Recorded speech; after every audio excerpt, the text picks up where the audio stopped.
been 2 months now since the release of my latest album, Illicit Fortress, and I wanted to just discuss a little bit on the meta-narrative, where I was mentally when I was creating the album. If I had to describe the album, at least thematically, in a sentence, I would say brain rot shooter. I did a lot of research into things like MKUltra, Project Monarch. I read things like Shadowplay, penned by Alan Moore.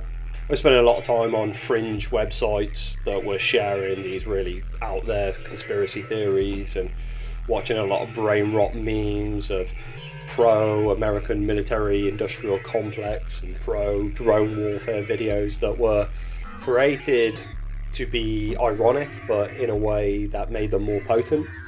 I was very much struggling with my mental health. I was working night shifts, 12 hours, 7 till 7, and I was spiraling big time. I felt dangerous, not in a way that was a danger to my family or my friends, but very much a danger to myself, and perhaps to others who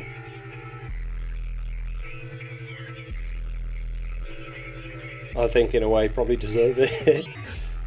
There's a lot of volatility, and in a way I was trying to express myself as creatively as I possibly could without losing sanity, essentially. The artwork, the track names, everything like sonically is very intentional with Illicit Fortress. The meta-narrative itself is almost Cronenberg-esque, with this Manchurian Candidate. It's tailored by internet culture, but also influence from this shadowy organisation that's government funded that I don't think is probably that far from reality, as ridiculous as that is to say. Montauk Chair is supposed to be this black hole, this introduction of minor key melodies, of bells and synths that are all kind of playing a very similar riff, but all deviating offwards into their own kind of exploration, and then we fall down the hole and everything kind of picks up from there.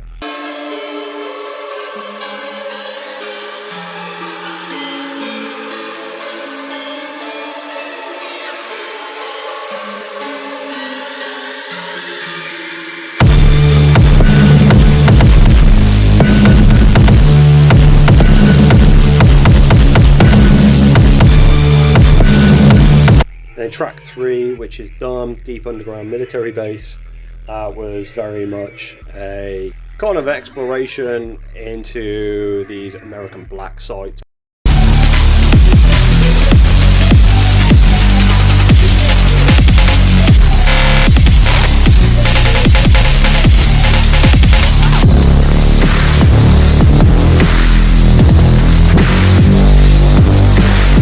We've got Nice Chap, which I was kind of at the height of my mental instability at that time, and I felt very much like I was about to lose and I was going to do something stupid. And there's a franticness to it, but also something enjoyable about losing your mind, and just rather than overthinking everything, you are in the moment and you have one purpose, and that is the purpose that you are going to accomplish.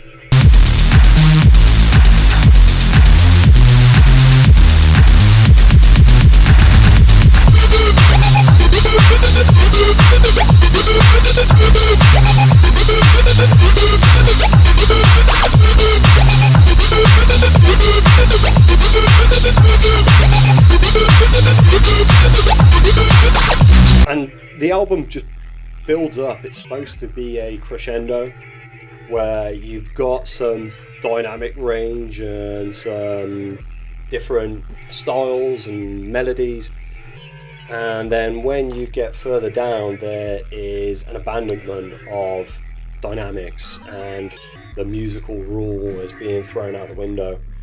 Things like why bother?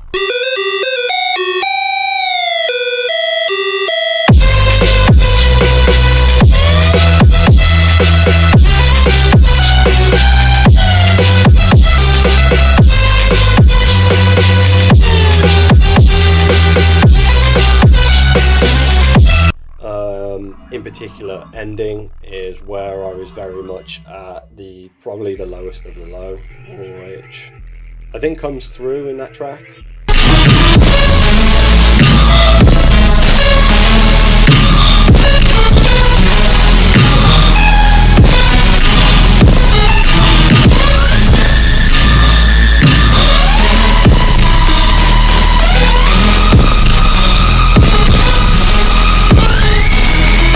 And I think the album slept on, if I'm honest. It's done almost significantly worse than my first album, Junta, and my second, Their Herald, Their Horn. Probably a big part of that is I've kind of culled a lot of my social media, and so I'm not really getting the audience that I once had. But I don't know, maybe people are looking at it a bit more on a surface level. And I don't mean to sound pretentious whatsoever, but it is a deeply personal album to me, and it is a personal reflection of my mental state. And I think the mental state of quite a lot of people kind of feels like reality is quite porous at the moment, and since 2020 really, and there's this extreme unreality that's seeping in and that's just making people go fucking mental. That's probably all I got to say on it, in all honesty. Just check the album out if you haven't already, and if you have, then maybe give it another listen and see if there's anything there that kind of speaks to you. But yeah, drop me a follow and let's fucking go.